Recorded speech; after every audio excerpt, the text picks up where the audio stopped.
Assalamualaikum warahmatullahi wabarakatuh. Perkenalkan, nama saya Sandi Muhammad Akbar.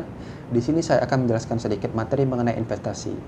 Investasi terbagi menjadi dua, yaitu investasi pada sekuritas hutang dan investasi pada sekuritas ekuitas. Atau singkatnya adalah investasi pada obligasi dan investasi kepada saham. Investasi pada sekuritas hutang dan investasi pada ekuitas itu dibagi bagian instrumen dari keuangan. Tepatnya adalah bagian dari aset keuangan. Jadi kalau kita bicara tentang instrumen keuangan, itu ada PSAK yang mengaturnya, yaitu PSAK 50 tentang penyajian dan PSAK 55 tentang pengakuan dan penilaian. Kemudian ada PSAK 60 tentang pengungkapan, dan yang terbaru yaitu ada PSAK 71 yang juga berkaitan dengan instrumen keuangan.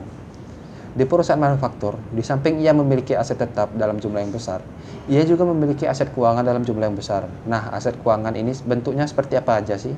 Aset keuangan itu adalah kas, kemudian ada piutang, kemudian investasi dalam sekuritas hutang, atau investasi pada hutang obligasi.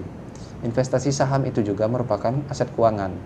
Kemudian nanti ada lagi derivatif, ada juga investasi pada sekuritas yang lain, contohnya dari aset keuangan. Kemudian instrumen keuangan di samping aset keuangan dan liabilitas keuangan, ada juga namanya ekuitas. Jadi ekuitas juga merupakan bagian dari instrumen keuangan.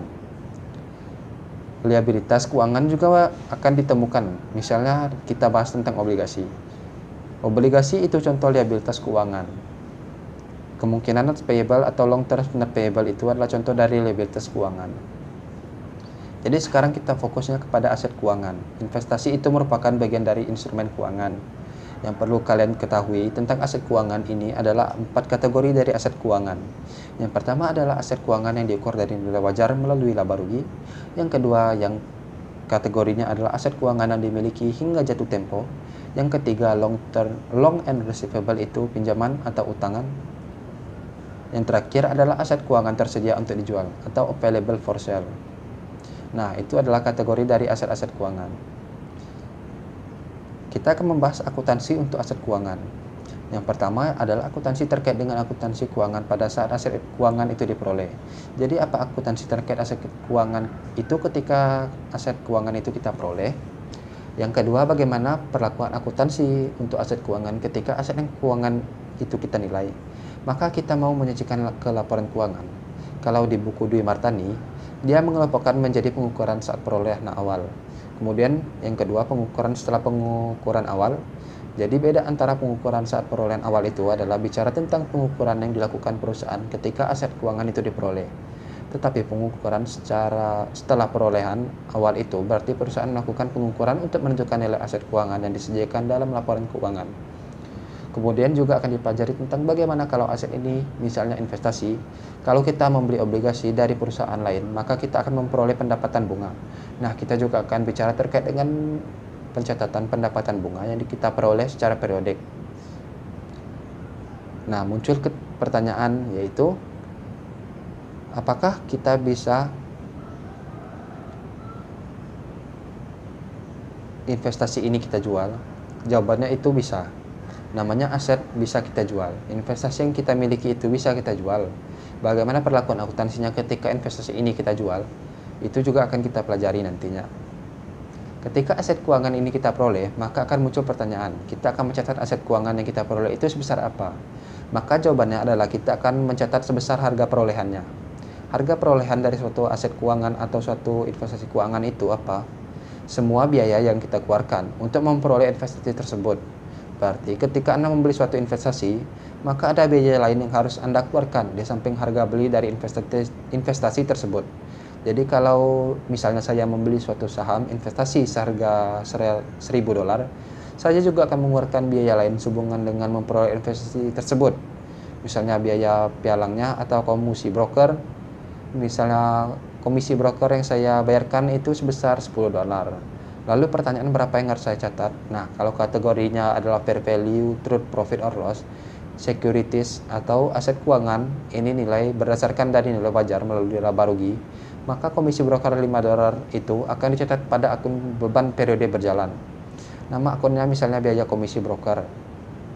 Tapi kalau kategorinya adalah kedua, ketiga, dan yang keempat yang harus dimiliki pada jatuh tempo, kemudian bersedia untuk dijual ataupun pinjaman dan hutang, maka biaya transaksi sehubungan dengan memperoleh investasi tadi itu digabungkan menjadi harga perolehan. Jadi beda kategori maka beda perlakuannya.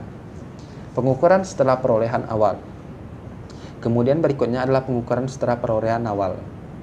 Untuk kategori yang pertama yang dinilai berdasarkan nilai wajar melalui laba rugi dan yang kategorinya adalah available for sale, maka pengukuran atau penilaian setelah perolehan awal dia harus dinilai berdasarkan nilai wajar. Jadi ada dua kategori aset keuangan yang harus ada nilai ketika menyajikan nilai investasi itu. Dalam laporan posisi keuangan harus menilai berapa posisi nilai wajarnya. Yang kedua yaitu available for sale, itu harus dinilai berdasarkan nilai wajar, sedangkan untuk kategori yang how to maturity dimiliki hingga jatuh tempo. Untuk how to maturity atau dimiliki pada saat jatuh tempo, maka pengukuran setelah perolehan awal tidak menggunakan nilai wajar, tapi menggunakan amor pas post atau harga perolehan yang amortasi. Lalu bagaimana dengan kategori loan and receivable? Ini biasanya akan kita nilai ketika kita mau menyajikan sebesar harga perolehannya. Jadi kalau Anda punya piutang, maka biasanya kita akan menyajikan nilainya pada saat kita mau menyajikan laporan keuangan itu sebesar harga perolehan. Nah, lalu untuk investment testnya atau penurunan nilainya.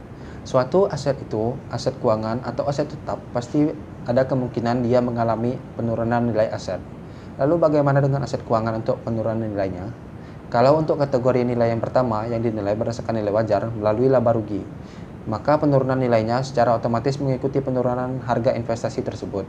Tapi kalau untuk kategori yang kedua, ketiga, dan keempat, serta kategori yang lain, penurunan nilainya harus melalui pengujian atau melalui investment test, tidak otomatis mengikuti perubahan harga investasi tersebut, tapi harus kita lakukan pengujian apakah telah terjadi penurunan nilai atau tidak. Ketika ingin menyajikan dengan nilai wajar, maka Anda akan membandingkan dengan nilai tercatatnya. Ada selisih antara nilai wajar saat ini dengan nilai tercatatnya. Lalu bagaimana perlakuan antara selisih nilai wajar dan nilai tercatatnya? Maka bila dia diukur melalui kategori laba rugi, maka selisih tadi akan diakui unrealized gain or loss, atau keuntungan dan kerugian yang belum direalisasikan. Dan ia adalah bagian dari laba rugi. Lebih tepatnya, ia akan dilaporkan sebagai pendapatan atau beban lainnya yang merupakan bagian dari laba atau rugi periode berjalan. Jika itu adalah kategori pertama unrealized gain or loss dan dikasih keterangan. Stripnya adalah income untuk menunjukkan bahwa selisih itu akan diakui sebagai bagian dari laba atau rugi. Tapi kalau kategorinya adalah available for sale, maka jika terjadi selisih antara nilai wajar dan nilai tercatat atau dengan harga perolehannya, maka selisih itu akan dicatat atau diakui secara unrealized gain or loss yang belum terrealisasi. Tapi stripnya adalah equity untuk menunjukkan bahwa selisih ini diakui sebagai bagian dari penghasilan komprehensif lain. Ingat, penghasilan komprehensif lain itu bukan bagian dari laba rugi periode berjalan, dan dia adalah bagian dari ekuitas. Jadi saya ulangi lagi bahwa instrumen keuangan itu ada beberapa macam. Ada aset keuangan, contohnya kas, piutang, dan piutang. Ada piutang, ada juga piutang wesel, investasi pada obligasi, investasi pada saham. Kemudian liabilitas keuangan, contohnya obligasi, utang wesel, utang hipotek. Untuk instrumen ekuitas terdiri dari saham. Saham itu terbagi lagi menjadi saham biasa dan saham istimewa. Kemudian ada agio saham, return earning, treasury share. Kemudian ada sekuritas dilutif atau sekuritas turunan. Yang terakhir adalah lindung nilai atau sekuritas lindung nilai. Selanjutnya di buku Dwi Martani ini akuntansinya akan dipecah menjadi akuntansi saat perolehan awal, kemudian akuntansi setelah perolehan awal atau akuntansi setelah pengakuan awal. Yang dimaksud dengan pengakuan awal sama halnya dengan ketika kita mau aspek keuangan yang dimiliki ketika ingin melaporkan dalam laporan keuangan. Dalam buku Dwi Martani, istilahnya adalah pengukuran setelah pengukuran awal. Ada lagi pengukuran saat perolehan. Nah, kalau pengukuran saat perolehan adalah pengukuran saat perusahaan memperoleh aset keuangan tadi. Tapi pengakuan setelah perolehan aset keuangan itu sudah kita peroleh sebelumnya. Misalnya kita menyajikan dalam laporan keuangan pada tanggal 31 Desember. Bagaimana cara kita menilai aset keuangan itu? Namanya pengukuran setelah pengakuan awal. Pengukuran setelah pengakuan awal ini adanya berdasarkan nilai wajar. Ada biaya perolehan yang diamortasi, ada berdasarkan biaya harga perolehan. Penyajian efek atau sekuritas pada SAK etap. Jadi SAK etap itu pengelompokannya ada how to maturity, trending, and available for sale. Selain ada laba rugi yang belum terrealisasikan, berarti ada juga laba rugi yang sudah terrealisasi. Contoh laba rugi yang sudah terrealisasi dalam kaitannya adalah akuntansi penjualan aset tetap.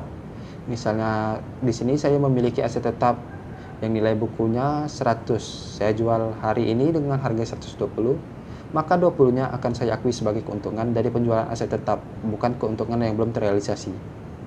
Nah, selanjutnya aset tetap nyata dijual dan sekarang saya memutuskan aset itu mau saya nilai berdasarkan nilai wajar.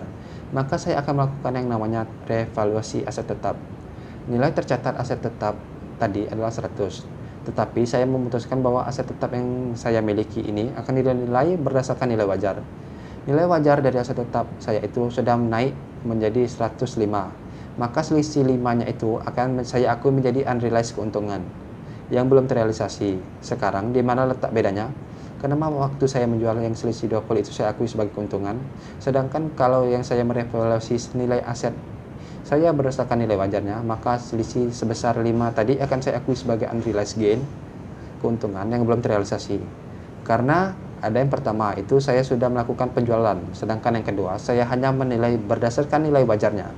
Yang perlu Anda ingat, yaitu mana yang sudah terrealisasi dan yang mana yang belum terrealisasi. Sekarang kita akan bicara tentang investasi dan pada instrumen keuangan. Jika pada obligasi, sudut pandangnya perusahaan kita adalah yang bertindak menerbitkan obligasi. Tapi jika bicara sekarang, maka perusahaan bukan merupakan obligasi, tetapi membeli obligasi diterbitkan oleh perusahaan lain. Jika yang kemarin kita mengakuinya sebagai utang obligasi, tetapi sekarang yang akan kita catat sebagai investasi obligasi. Sekarang kita bicara sudut pandang perusahaan yang membeli obligasi. Yang Anda dapatkan adalah bunga, yang Anda terima pendapatan bunga. Nah, mungkin sekian dulu untuk video saya kali ini. Kurang dan lebihnya mohon maaf. Wassalamualaikum warahmatullahi wabarakatuh.